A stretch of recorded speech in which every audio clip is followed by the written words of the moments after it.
আসসালামু আলাইকুম। চলে আসছি চটজলদি একটা রান্না নিয়ে। আজকে বাসায় তেমন কিছু একটা বাজার ছিল না, তাই বাসায় যা ছিল তাই দিয়ে রান্না করব। তো আমার গ্যাসের মধ্যে পানি ফুটতেছে, তো এখানে আমি শুটকিটা দিয়ে দিব। তো এটা কি বলুন তো, এই যে ফ্যাসা মাছ, আমার ভাইরাল একটা শুটকির ভর্তা। তো এই দুটো দিয়ে আজকে আমি রেসিপিটা করব। তো এটা আমি আজকে এভাবে রান্নাটা কিভাবে করব চলুন দেখা যাক। প্রথমে এটা হচ্ছে গরম পানিতে ফুটিয়ে নিতে হবে, যেন মাছের গা থেকে সমস্ত ময়লাটা উঠে যায়। আমি খুব বেশি দিব না, কারণ আমি শুটকিটা খুব একটা পছন্দ করি না, তাই আমি দুটোই দিয়ে দিলাম। পানিটা কিন্তু বেশ গরম হয়ে গেছে, তো তার জন্য বেশিক্ষণ এখানে না রাখলেও চলবে।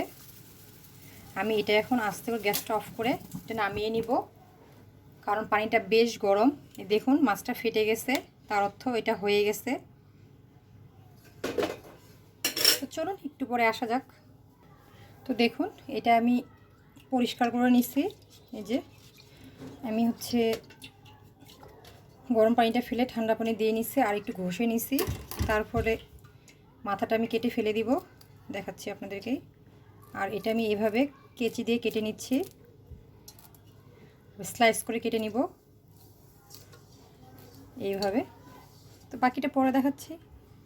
তো দেখুন আমি কড়াইতে এখন তেল দিব, অল্প একটু তেল দিচ্ছি। তো তেলটা কেন দিলাম এটাও কারণ আছে, পেঁয়াজ দিব না, ডাইরেক্ট আমি এই শুটকিটা দিয়ে দিলাম। যেহেতু অল্প তরকারি, এগুলো অল্প একটু শুটকি দিচ্ছি। আর যেহেতু আমরা খুব কম শুটকি খাই, একটু ফ্রিজ নিয়েছি, তো এটাই প্রথমে ভেজে নিব, একটু ভেজে তুলে নিব ফ্যানটা হওয়ার জন্য। শুটকির যে একটা গন্ধ সেটা থাকবে না, জাস্ট হালকা একটু ভেজে নিব। মোটামুটি আমার ভাজা হয়ে গেছে,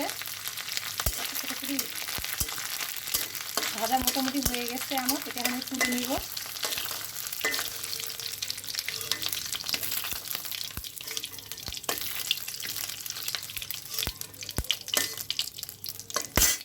এখন আমি এই তেলেই পেঁয়াজ মরিচ দিয়ে দিব।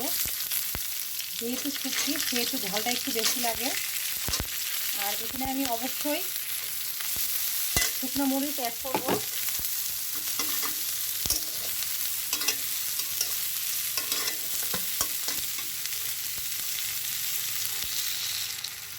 তেলটাও একটু বেশি লাগে।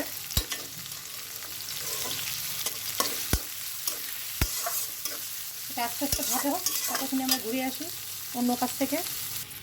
তো দেখুন আমার পেঁয়াজ মরিচ ভাজা হয়ে গেছে, পানিও দিয়ে দিচ্ছি। এখন আমি একে একে মশলা দিয়ে দিব। এটা হচ্ছে আদা রসুন, একটু বেশিই লাগবে, কারণ শুটকি যেহেতু বন্ধ করবে। শুটকির মধ্যে মশলাটা একটু হলেও বেশি লাগে। শুটকি মনে করেন যে রাজকীয় জিনিস। লবণটা সবসময় একটু কম দরে চেষ্টা করবেন, এরপরে বেশি দিলে কড়া হয়ে যাবে। এই যে মরিচের গুঁড়া একটু বেশি দিতে হবে, ঝাল ঝাল না হলে আমার ঝালটা খেতেও ভয় লাগে। এই আমার ছেলে কি করতেছে। হলুদ,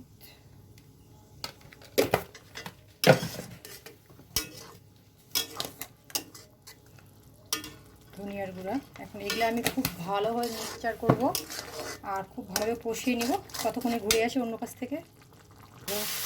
তো দেখুন আমার মশলা পানি শুকায় গেছে, মশলা কষানো হয়ে গেছে। তো এই যে ভেজে রাখা শুটকিগুলো এখন দিয়ে দিব, এটা একটু কষিয়ে নিব। মনে হচ্ছে না শুটকি থেকে মশলায় বেশি? এই জন্য বলি শুটকি হচ্ছে রাজকীয় জিনিস। মাংসের সাথে করা যায়, তো শুটকির সাথে করা যায় না। এই জন্য শুটকি খেতে আমার প্রচণ্ড ভয় লাগে। আর এই যে সবজিগুলো দিয়ে দিলাম, কারণ সবজিটা এখন আমাকে খুবই ভালোভাবে কষাইতে হবে। এই যে দিচ্ছি আমি এখানে মূলা, একটু মোটামোট করে কাটতে হবে। দিচ্ছি বেগুন তরকারিটা আঠালো হওয়ার জন্য, দিচ্ছি টমেটো স্বাদ হওয়ার জন্য। আর এইটাগুলো কি বলুন তো, এগুলো হচ্ছে আমার লম্বা লম্বা যে কুমড়াগুলো আছে, এই লম্বা কুমড়াগুলো এই যে এভাবে মোটামোটা কেটে নিচ্ছি। কুমড়োটা খেতে বেশ ভালো লাগে, এটা আমি অ্যাড করছি। ফ্রিজে একটু পড়েছিল, নষ্ট করি নাই। এখন এগুলো খুবই ভালোভাবে মিক্সচার করতে হবে। তো দেখুন আমি সবজিটা প্রায় এখানে 5 মিনিট থেকে কষাচ্ছি।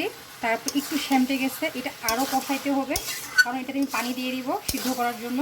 পরে আর কষানো যাবে না, বিধায় এটা যত পারেন তত কষাইতে হবে। আর এই জন্যই আমার বলা শুটকি হচ্ছে রাজকীয় খাবার। এটা নিজস্ব একটা গুণ আছে মাংসর থেকেও, এই জন্য রাজকীয় খাবার বলি আমি। তো যারা আপনারা গ্যাসে রান্না করেন তারা সহজে কুলাইতে পারবেন না, কেউ রান্না করলে, আমিও কুলাইতে পারি না। তো যারা চুলাতে রান্না করেন তাদের জন্য তো কোনো ব্যাপারই না। তো অবশ্যই এই রান্নাটা করে খেতে হলে অবশ্যই কোনো চুলায় যেতে হবে, তাহলে ওইটা কোনো ম্যাটার করে না। আর যারা গ্যাসে রান্না করে খাবেন তাদের তো গ্যাস প্রচুর পরিমাণে খরচ হবে এই রাজকীয় খাবার খেতে হলে। তো অবশ্যই আপনারা চুলায় ট্রাই করবেন। আমার তরকারিটা পুরোটাই একদম চুপসে গেছে, এর অর্থ হচ্ছে তরকারিটা আমার মোটামুটি রান্না শেষের দিকে। তো এখানে শেষ হয় নাই, আমি পানি দিয়ে দিব, কারণ মূলাটা সিদ্ধ হইতে একটু টাইম লাগে। এই যে আমি পানি দিয়ে দিলাম, এটা এখন বলক দিবে। এই পানিতে আমার মূলাটা আর কুমড়োটা আমি সিদ্ধ করব। তারপর শেষে জিরার গুঁড়া আর ধনিয়া দিয়ে নামিয়ে নিব। রেডি হয়ে যায় আমার চটপট তরকারি, মজাদার রাজকীয় তরকারি। তো দেখুন আমার তরকারি বলক দিয়ে দিচ্ছে। এটা খুব একটা শক্ত করবো না, এটা এইভাবে থাকবে। এখন আমি এখানে জিরার গুঁড়া দিয়ে দিব।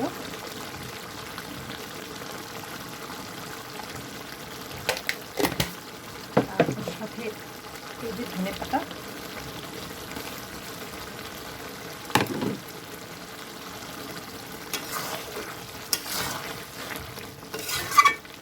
এটা আপনাকে প্রচুর কষাই দেবে, প্রচুর, নাহলে তো নামটা আমি রাজকীয় বলতাম না আমি।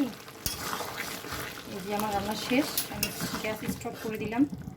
আর গ্যাসে যারা রান্না করবেন তারা অবশ্যই গ্যাসটা কমাই দিয়ে আস্তে আস্তে করে কষাবেন, তাহলে গ্যাসটা অবশ্যই কম খরচ হবে। এই ছিল আজকের মতো আমার শুটকি রাজকীয় ভুনা। এই তো আমার রান্না রেডি। ঠিক আছে, আজকের মতো আল্লাহ হাফিজ, আসসালামু আলাইকুম।